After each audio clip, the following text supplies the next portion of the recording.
Hello दोस्तों, स्वागत है हमारे चैनल यूट्यूब ऐसे आर्ट में। दोस्तों आज इस वीडियो में हम सीखेंगे जेंट्स ओपन शर्ट।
रहना चाहिए ऊपर।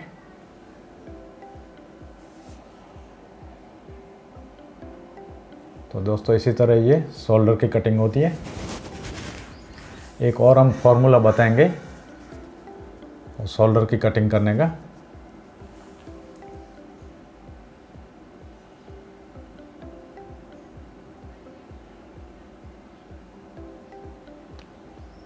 तो दोस्तों अभी शोल्डर का फॉर्मूला देखें आप कैसे हम करते हैं। तो ये आपको पहले जैसे सिलाई लगाती है बैक पार्ट में, तो 1.25 इंच ऊपर हम शोल्डर को रख देंगे। ऐसे आपको लगा लेना है, जैसे हम सिलाई लगाते हैं ऐसे ऊपर रखना है और फ्रंट पार्ट उसके ऊपर रख के अभी यहाँ से 3 इंच होना चाहिए, यहाँ से भी 3 इंच हमको रखना है, ये भी 3 इंच और यहाँ से भी 3 इंच रखते हैं तो शोल्डर अच्छा बैठता है और आगे से भी वो शर्ट पीछे जाता नहीं है। तो आप देख रहे हैं। तो दोस्तों हमारा वीडियो आपको कैसा लगा? अगर अच्छा लगा तो प्लीज़ लाइक करें और शेयर करें और सब्सक्राइब करना बिल्कुल ना भूलें। तो दोस्तों फिर मिलते हैं हम एक और नई वीडियो में।